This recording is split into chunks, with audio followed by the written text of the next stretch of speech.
One of the most notorious criminals of the 21st century, the mastermind behind the largest financial market scheme in history, Bernie Madoff defrauded countless investors out of billions of dollars. Madoff's Ponzi scheme, which ran for decades and went undetected by authorities, is a cautionary tale of greed, deception, and criminality. How did he manage to pull off the biggest financial fraud in history?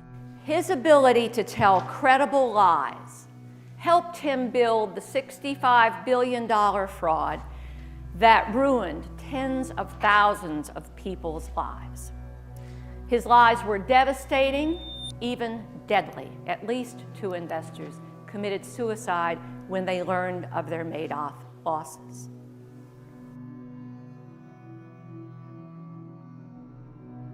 Bernie Madoff's massive Ponzi scheme started in the early 1990s when he began to solicit investments from wealthy individuals, hedge funds, and financial institutions. He promised them returns of 10 to 12% or more, using a complex financial strategy that was difficult to explain. In reality, there was no complex strategy. Madoff was simply taking money from new investors to pay off the earlier ones. This is the essence of a Ponzi scheme, and it allowed Madoff to grow his investment business quickly, as more and more people were enticed by the lucrative returns he was offering. At first, Madoff was able to get away with his scheme because he had years of experience as a Wall Street trader. He was able to fool investors into believing that he was an expert at managing money, and his impressive portfolio of investments backed up his claim. What investors didn't realize was that Madoff was simply taking their money and spending it on himself and his family, rather than investing it in the stock market. Eventually, however, his web of lies began to unravel as some investors began to question why their returns weren't what they were promised. When Madoff could no longer come up with convincing answers, the truth eventually came out, and he was exposed as one of the most notorious fraudsters in history.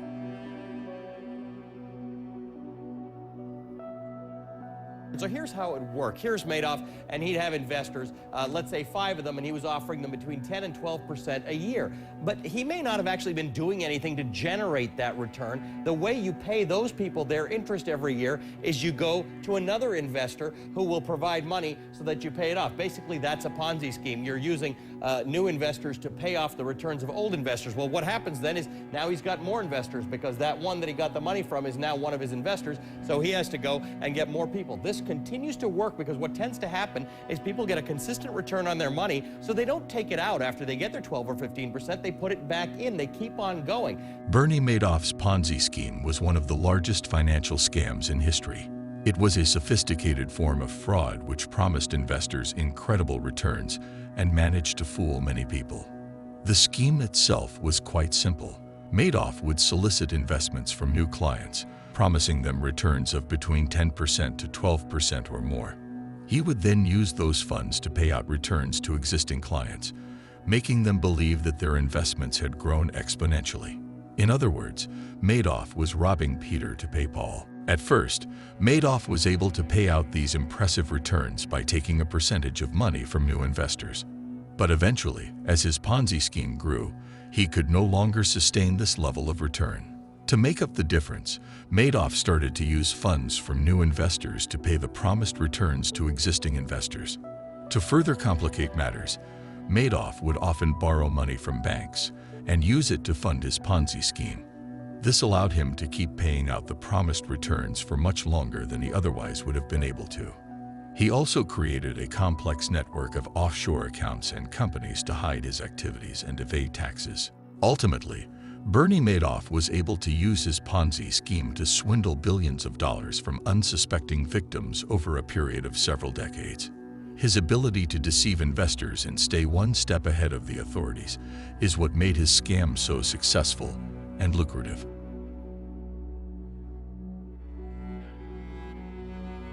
He had a wonderful set of skills for a Ponzi schemer, for a con artist.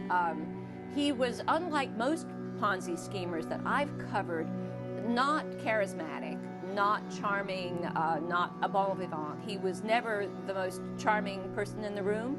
He made you feel like you were the most charming person in the room. Yeah, now explain that. I mean, he would make you feel good about yourself and smart about yourself, and therefore so smart that you would invest with him. Exactly. Yeah. So you would never doubt your judgment about trusting Madoff, because Madoff made you feel like you were a genius too.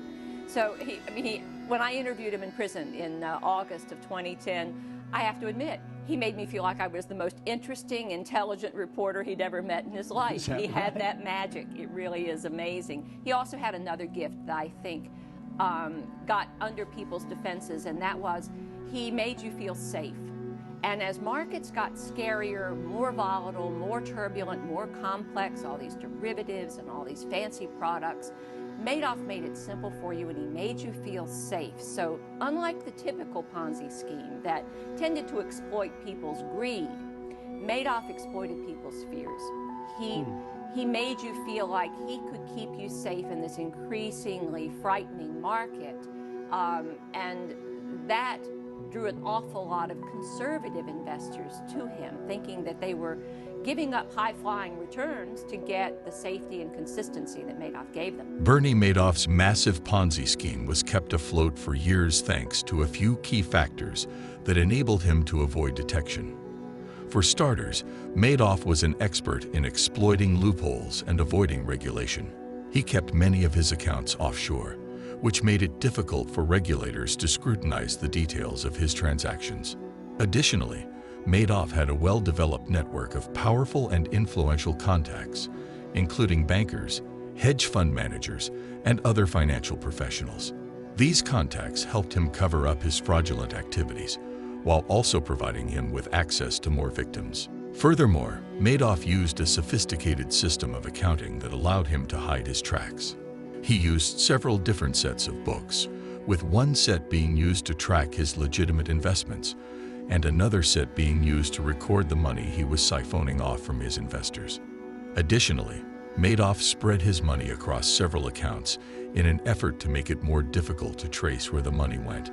The paper trail of victims' claims demonstrates the depth and breadth of Madoff's betrayal of investors. Documents show that Madoff's scheme lasted more than 5 decades, beginning in the 1960s. His final account statements, which include millions of pages of fake trades and shady accounting, show that the firm had $47 billion in profit. Finally, Madoff preyed on investors who were too trusting or naive, which meant that they weren't likely to question the legitimacy of his investments. Additionally, because Madoff had a long history in finance, many investors assumed that his investments were safe and trusted him implicitly. This combination of factors allowed him to keep his scheme running for years without detection.